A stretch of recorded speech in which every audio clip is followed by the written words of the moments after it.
Prime Minister Orban, thank you so much for having us here in Budapest, and thank you for this great opportunity. My pleasure. Thank you very much. You've been, I know, extremely busy this week since you're hosting Chinese President Xi Jinping, and you personally welcomed him in the airport last night. And this visit has been depicted by many international media as historic because this is also President Xi's very first state visit to Hungary as Chinese president. Can you share with us some of the special arrangements that you've planned for hosting your old friend, President Xi? Now we reached a level when it looks necessary to give a new impetus, a new push to step one up more. That was very historical time to come to do that. Probably very few Chinese people know that, but I met your president first time 2009. It's like 15 years ago. And the president was the vice president at that time. That's right. And he invited me to see each other in Beijing.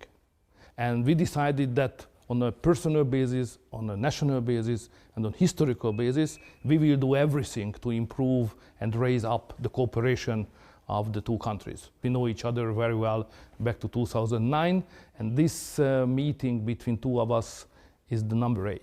Right. Is this the kind of personal reason that you just touched upon made you say welcome home when you greeted him last night at the airport? Hungary is an ancient nation. Mm-hmm. As we say here, the most eastern country of the West. And also the most western country in the Exactly, East. because we came from East. We still remember, and many Hungarians very eager to maintain the memory of having an Eastern origin. Okay, origin is very important. So when somebody from East is coming to Hungary, especially with the high civilization for several thousands of years, as China, you know, mm-hmm. It always has a special emotional element of that meeting. So it's a good reason to say to your president that feel at home. Prime Minister Orban, you've met with President Xi many times in different occasions, and he has referred to you as an old friend. So how do you view him as a leader? I am convinced that the world needs strong leaders today. Now China produced, may I say, provided one of the strongest political leader of the world by the person of your president, which is good for the whole human world.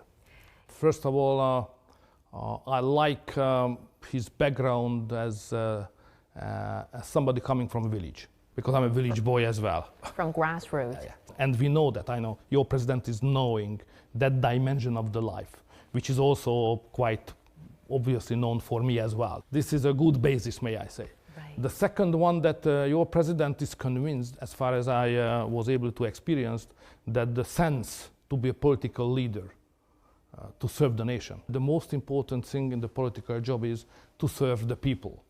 At this time, while we're talking, you've already held a grand welcome ceremony for President Xi, and you're also about to have bilateral meetings with him. So what are some of the most pressing issues do you look forward to exchanging ideas with him?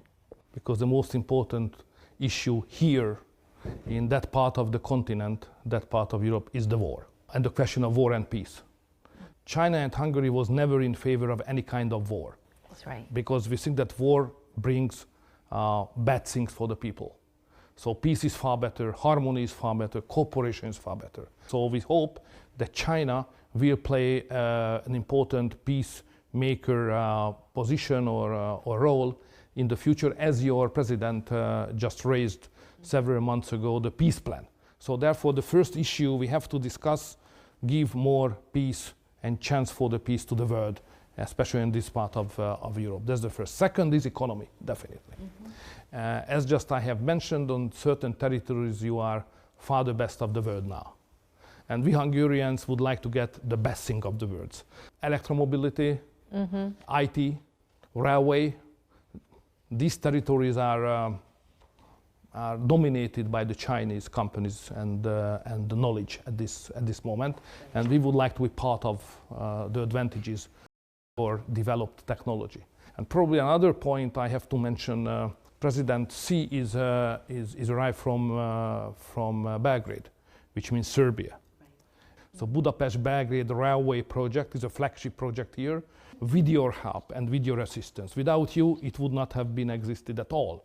President Xi's visit this time in Hungary coincides with the 75th anniversary of the diplomatic relations between the two countries. And in a signed article by President Xi in a Hungarian media, he said, quote unquote, "Our bilateral relationship is at its best in history and embarks on a golden voyage."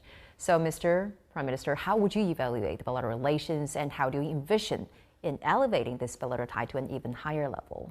If you look back at the last 75 years, when we established our diplomatic relation, the first thing is that we were one of the first countries who did so.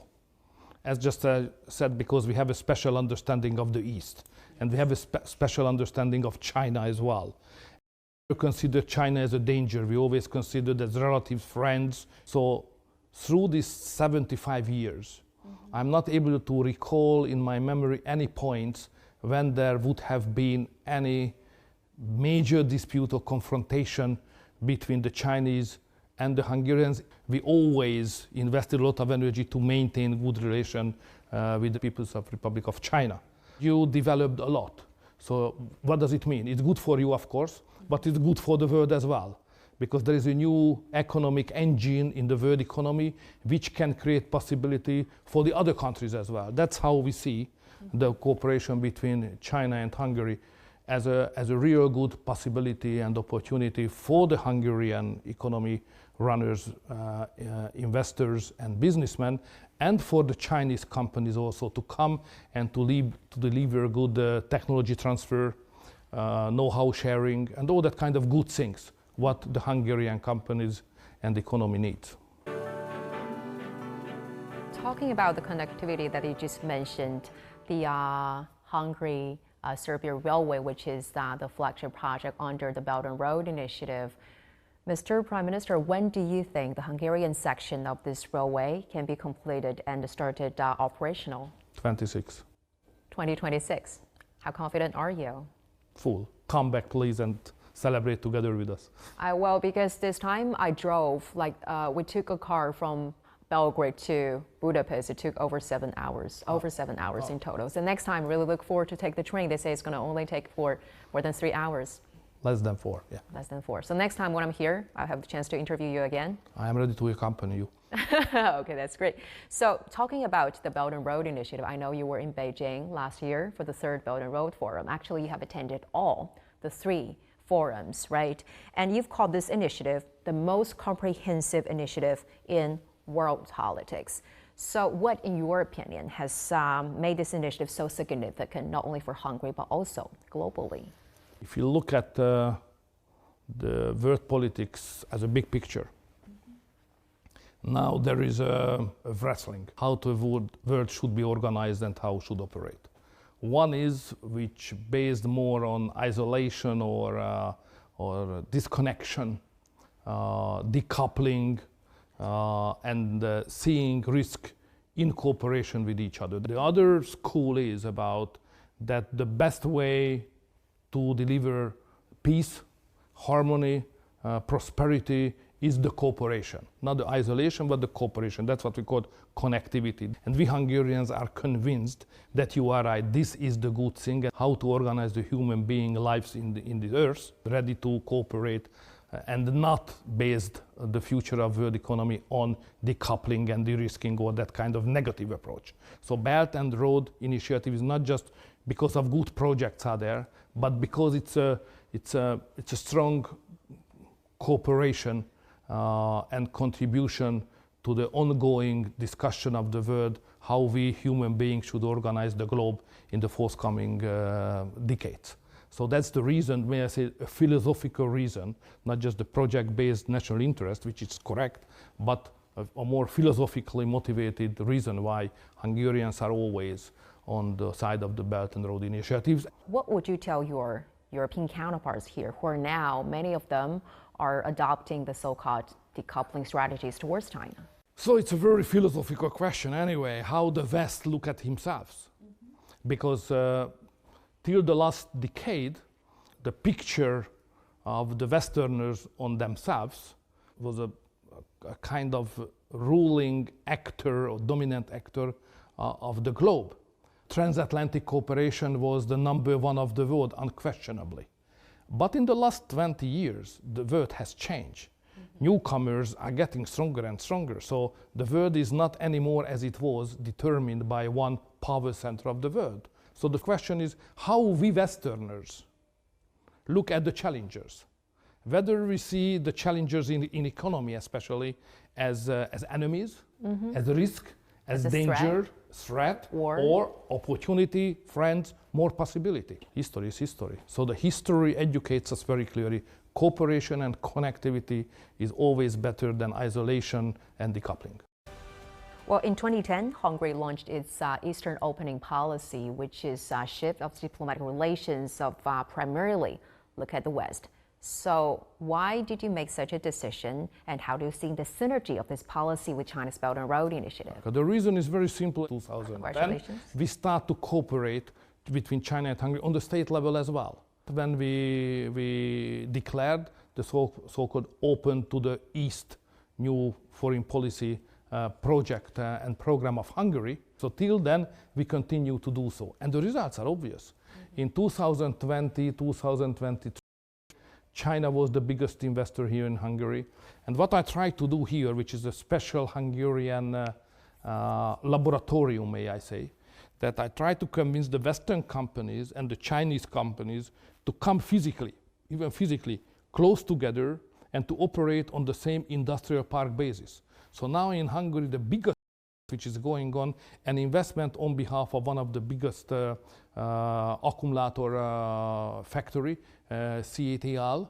Right. Green cooperation has been flourishing between the two countries, with so many Chinese EV producers building factories here in Hungary or are planning to do so. And you were in Shenzhen last October and you have visited some of those companies. So how do you foresee the cooperation between the two countries on that front? Okay, first of all, bring to that cooperation is basically the well-trained workers. So the Hungarian workers are really outstanding. By education, by discipline, by effectiveness. So we have very good workers and we have very good engineers. So the basis of that cooperation on behalf of Hungary is the human capacity. On the other side, you have the very good technology. You are number one of the field of electromobility at this moment. So, and we are open and we are ready to cooperate with each other. We trust each other as just politically well-based relationship we have. So it was not difficult to convince each other that Hungary could be a good place for the big Chinese company to come and to establish the first electric car factory here in Hungary for the European Union. Because don't forget that we are speaking about just 10 million size inhabited country of Hungary, but we are part of a more than 400 million people single market. So when you invest in Hungary, you invested in Europe. So you can be part of the big European market. What's your take on some of the European countries who have this concern, the so-called rhetoric of overcapacity, and some of the investigation going on that launched against Chinese EV producers? This is bad. And there are some countries, not only Hungary, but some other countries who does not like that approach. So I think we will be able to convince the other countries that this approach is negative, not just for certain countries, but for the whole European Union. So we would, I repeat again and again, we should see China as an opportunity, not as risk or a threat. And you know, if you would like to be the best of the world, you have to be competitive. If you're not competitive, you know, you have to improve yourself, not to block the others. This is the attitude which is good for Hungary. Don't forget that it's 10 million country, and the level of the export of this country is 85% of our GDP, which means that we are a highly export-oriented country. If we don't get a chance to cooperate, there is no connectivity, no market outside, the living standard of Hungary immediately start to decrease. So we need markets, we need cooperation. Okay, come on, let's compete. So you welcome that? Absolutely. Let's talk a little bit about the ongoing crisis in Ukraine. It has been about over 2 years since this crisis broke out, and Hungary, as a neighboring country of Ukraine, has experienced many consequences firsthand. So, Mr. Prime Minister, can you elaborate on some of those impacts to your country? Hungary is the only country which directly opposing the war. Within the EU. We are the only one in the West, may I say.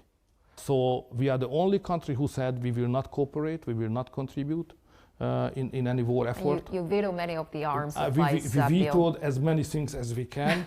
We don't let any weapon from the territory of Hungary moving to Ukraine, and we don't deliver anything which is related to lethal weapons. So those who support the war just prolonging the suffering, because they will not get closer to a victory of any parts or to create a peace by war. It's impossible. So we have to stop and peace negotiation. So that's the reason why Hungary is characteristically out of the Western community. No solution in the battlefield, then what do you think? Where is the way out? And 2 years, the peace talks are still in a deadlock. Why is that? It looks like a war between Russia and Ukraine. We involved ourselves on one side, on the Ukrainian side, I mean the European Union and the United States, and we started to support and we started internationalize the whole conflict, which is a big mistake. And now we are suffering, not just the Ukrainians, but on economic terms as well. The whole world and especially Europe is suffering because of that decisions of involvement of ours. So my position is rather critical to the strategy what we are running in Europe to this war. The global challenges that we are now witnessing is much more profound than before. And if I also said respect is increasingly missing in international diplomacy. So with that context in mind, how do you understand the significance of the Global Development Initiative, the Global Security Initiative, and the Global Civilization Initiative put forward by President Xi in promoting global peace and prosperity? So as far as I was able to understand you, I mean the Chinese people, and knowing our own nation, Hungarians, we both think that we would not like to tell anybody how to live their lives. It's very important. This is the basis of respect. And you can't run a country which not follow their own customs. So therefore, it's obvious that if we respect each other, we have to respect each other's cultures, together with the cultural differences, and cultural differences resulted in finally different political systems. And this is the basis of the initiatives of your president internationally. So we highly respected what he tried to do to improve the culture of international politics and attitude of political leaders all over the world. So I think a good example what China shows to the world is very useful, more respect of each other. Hungary is going to take over the rotating president of EU Council starting from June this year. So what is the priority for you in advancing your agenda? And how do you plan to navigate this kind of complicated dynamics of the China-EU relations? The European Union is the most complicated creature of the world. Hungary is coming just now from 1st of July to have the European Union to go forward. One issue is the Chinese relation, no question. And my job will be during this half-year presidency to improve the Chinese-European Union trade relation and stop all those attempts which try to limit and push back the quantity and quality of the relationship between China and the European Union. It will be a complicated issue, but I have some good partners. Don't forget that President Xi is coming from Paris. He visited France. France is an enormously big country by European standards, and I think it shows that there are some other countries besides Hungary who would like to improve, even more improve, the relationship between your country and European Union. Since President Xi is here in Hungary and also he paid a state visit to Serbia, how do you understand the significance of this visit in not only enhancing the bilateral relations, but also China-EU relations and maybe even to the development of the world? It's outstandingly important. Because the world has changed so many in the last 5 years. So it was the right time and necessary for your president to come personally and to show up, I mean, here in Europe, that China is here, China is present, China is open, China would like to cooperate with you. We are ready to improve our cooperation and we are ready to create more development even here in Europe. So the visit of your president definitely, especially in France, but in Hungary as well and in Belgrade, can change the mood and can convince the European leaders that China is a possibility and we should stay on a good track and not change for the bad track. So I want to show you a photo, Mr. Prime Minister. I don't know whether you still remember this. That was against the British. That's an England-Hungarian football match between the two parliamentarian teams, yeah. Yes, so this is back to those good days. I know you've been a football enthusiastic for so many years since childhood, and you have even played for local football league. And a former trainer of you have made this remark saying that you really have the ability to think on the ball. Wow. So how do you think this passion for football has influenced you and made the person who you are today? That the essence of the football is exactly like the essence of politics. Because the question is not where the ball is now. Everybody can see where the ball is now. Yes. But the question is where the ball will be. This is about vision, is thinking ahead. And to understand of the situation where the ball, the decisive question will come up. And if you are able to identify, looking at the present, where the ball will be in the next moment, you can understand speeder the ongoing developments and the incoming developments as well. And if you understand earlier than others what will happen, you can react first and you can win. Mm-hmm. That's the essence of the football. That's the reason why a country like Hungary, 10 million people, can play World Cup final 2 times. Because of that. And you also understand where the ball will be in the future. The very last question, I'm really curious to know, Mr. Prime Minister, you've been in China many times, you have many Chinese friends. What do you love the most about this country? Patient. Patient. Yeah. So in Europe, everybody is living with 200 bars blood pressure, you know. Mm-hmm. So in China, you know, I like that you are not just speaking about harmony. So harmony, patient, respect, look at each other, don't rush. Don't miss the important moment of your life just because of rushing always for career or something like that. Mm-hmm. So interests are important and following our personal interest is important, but be patient with that. So I get that lesson every visit when I'm in your country. Mr. Prime Minister, it was a great pleasure talking to you. Thank you again for having us today and for sharing your very insightful views. Greatly appreciate it. Thank you.